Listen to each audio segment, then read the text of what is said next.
Look, Acer, the fact that you guys made a laptop that's got a RTX 3050 Ti, an AMD Ryzen 7 5000 series, along with this being small, like this is a very compact, easy to pick up and use. I can game on this. I can do video editing, audio engineering, 3D rendering, and more. And it's got an Amazon Alexa built into it.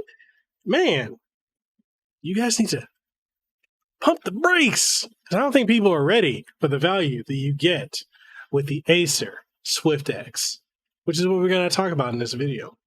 Let's get into it.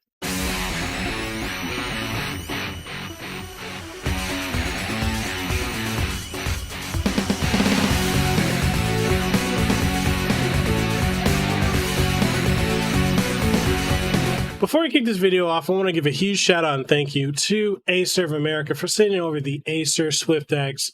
This thing is a certified beast. You've got two USB 3.2 Gen 2 ports, an HDMI 2.0, as well as a USB Type-C port, and a Kensington lock, which a lot of people probably may not use Kensington locks, but I think Kensington locks are still very, very important. And the fact it's easily upgradable, if you want to up the RAM, add additional storage, having an AMD processor built into it, like the AMD Ryzen 7 5000 series, as well as the NVIDIA RTX 3050 Ti. Man, this is a powerful little 14-inch laptop that weighs less than 4 pounds, has incredible battery life, and I honestly can't think of any downsides to it, which is a bit of a spoiler going into the review. But hey, we'll get into that later on. If you want to pick this up, I will have a link down below.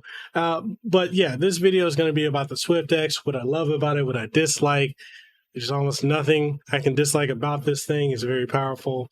And yeah, all the innards, all the other good stuff, and everything in between. But before we do that, make sure you sub to the channel, ding the notification bell. That way you stay up to date on all the latest and greatest content that comes from this channel. And if you want to support what we do have channel memberships and Patreon, as well as coffee and Subscribe Star, as well as merch. If you want to pick up the Aloha Built shirt, along with many others, we do have Teespring and TeePublic, which are also available as well. All that being said, let's go ahead and get into this review of the Acer Swift X and why it's so amazing. You should probably pick it up. All right, talking about the build quality. So this is made out of plastic and aluminum. It's got a really nice feel to it.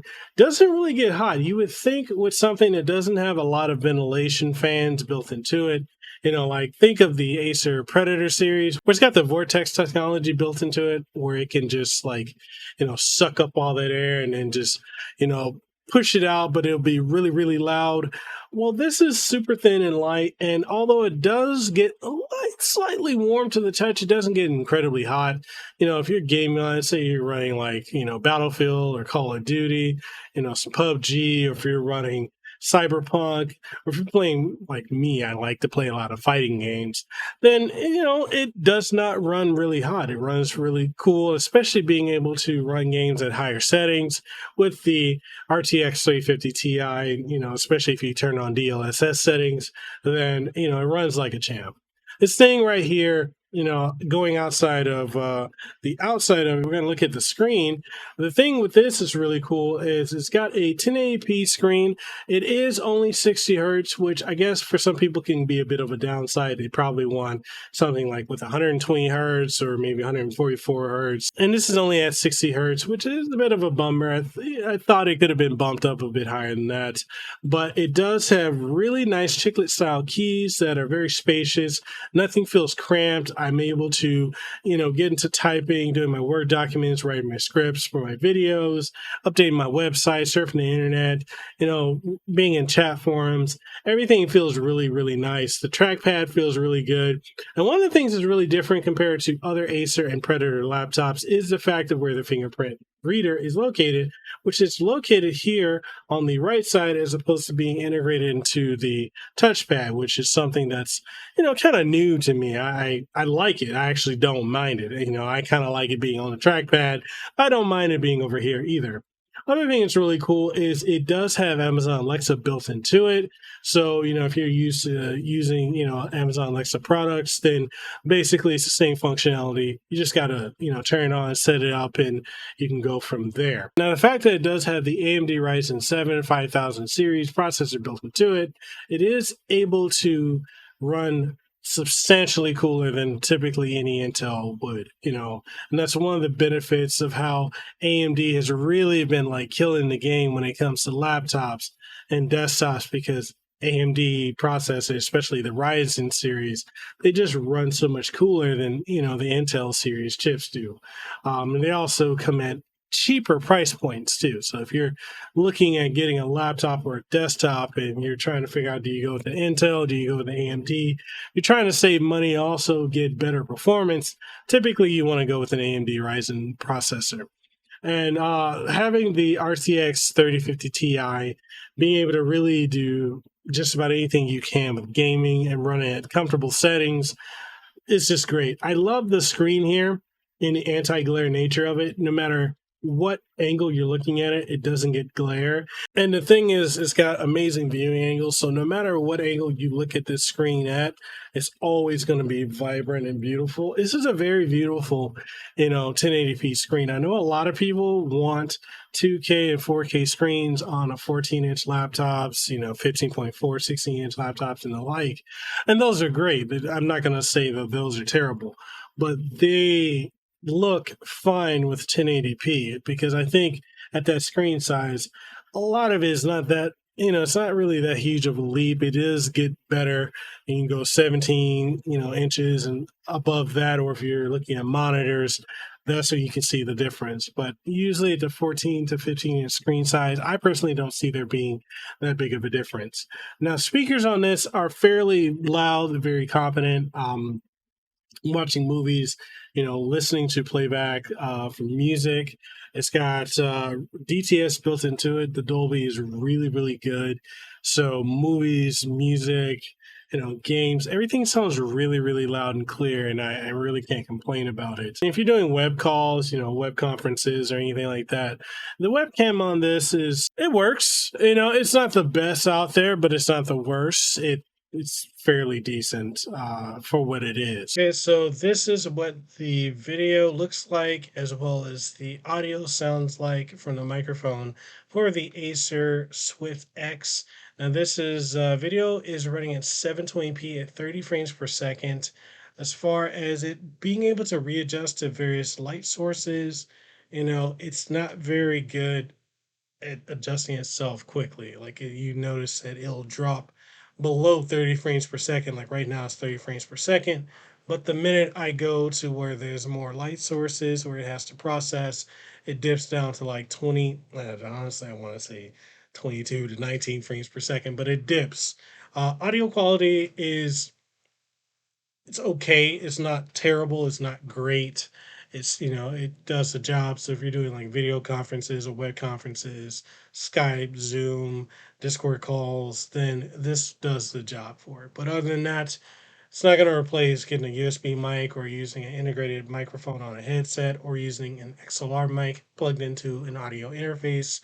And it's not going to replace using a USB camera or a DSLR or a mirrorless camera into a capture card into your computer.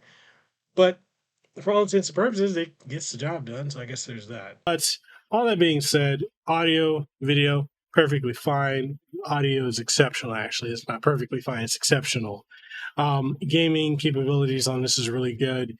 The other thing I definitely want to talk about as far as internals is the RAM. It does have 16 gigs of RAM installed already. If you want to go above that, you can easily do so.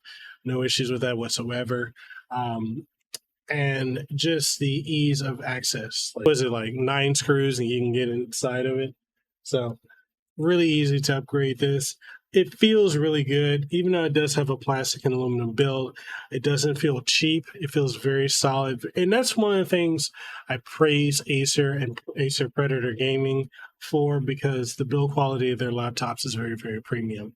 They never, ever feel cheap. Like many other competition laptops that feel cheap and may have better specs. this feels really good. It's really good in the hand. Now, are there any downsides to this laptop? Lack of ports could be one. A lot of people may want more than 2 USB ports and a Type C. Maybe people want to have, multiple ports. That's where you'd want to get like a USB hub or get a Thunderbolt dock or a Type C dock in this case, because this is not a Thunderbolt port. But, that could be a limitation a lot of people could see. And I can see a lot of people not liking that. But, all in all, I think this is a very, very, minor thing for a lot of people. Other thing too is this comes at the time of when I got this, it came with Windows 10. I believe the newer shipments are going to come with Windows 11, which is going to be kind of a bit of a learning hurdle. Like if you're coming from 10 going to 11, it's very different. It's not as bad as going to Windows 8 or 8.1, but if you were using Windows 10 and you love Windows 10, just be prepared for a change when it comes to Windows 11. Although the great thing about Windows 11 is it's very easy to use once you get the hang of it. There is some Android app capabilities, like there are Android apps that work with it. And almost all of your legacy programs, apps, and devices work seamlessly with Windows 11. So you don't have to worry about that.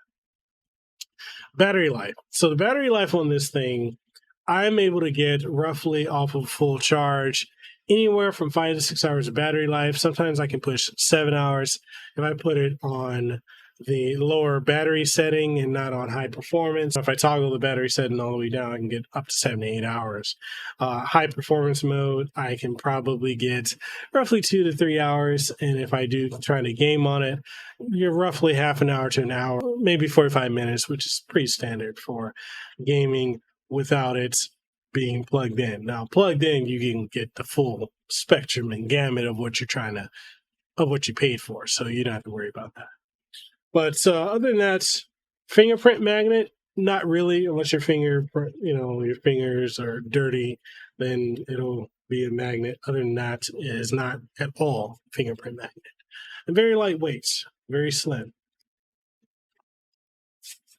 This is a very good laptop. So if I were to recommend this to anyone, if anyone is looking to pick this up, if you're a college student, high school student, if you're an intern, if you work in the corporate environment, or, if you work in IT, I think this is a solid laptop to get for the power and the portability of it, the great battery life, and just the fact that, Acer takes care of their customers too. Like I've never had an issue with customer service with Acer. They've been very on it. They're very quick to respond. So there's that. It's a very solid laptop through and through. But that's my thoughts. That's my review of the Acer Swift X. What do you guys think? Is this a laptop you're looking at picking up? Is there anything that caught your eye with it? Are you impressed by it? Are you disappointed in it? Are there ones that you would prefer, like other laptops you're interested in? Whatever your thoughts are, let's go ahead and get the conversation going in the comment section below. And if you want to pick this up, I will have links for it down in the description. Also, if you want to take the conversation further, we have Discord as well as Guilded. So links for those are in the description below as well.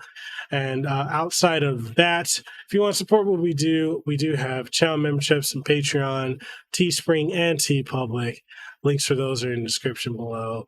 And again, shout out to Acer for providing this unit for review for the Swift X. Very, very grateful for the opportunity to cover this and to continue working with you guys. I love it. I absolutely love it. But all that being said, I'm signing out. I'm Mekel Kasanova. Hope you guys sub to the channel. If you enjoy this content, I hope you leave us a like and share it with someone you think would enjoy it. Outside of that, I'm signing out. Hope y'all have a great and aloha rest of your day. Deuces well, tea sweet, and be the elite. I'll see you on the next one.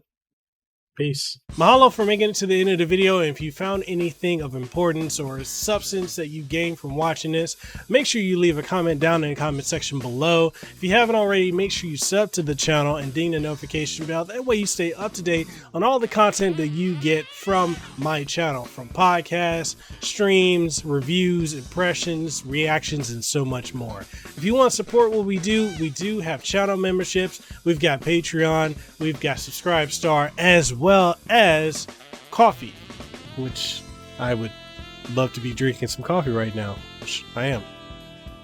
That's some good coffee. But anyway, we got all of that, and we also have merch on Teespring and TeePublic, so make sure you go check that out. And all that being said, I just hope to see you in the next video that I put out. So hey, see you around.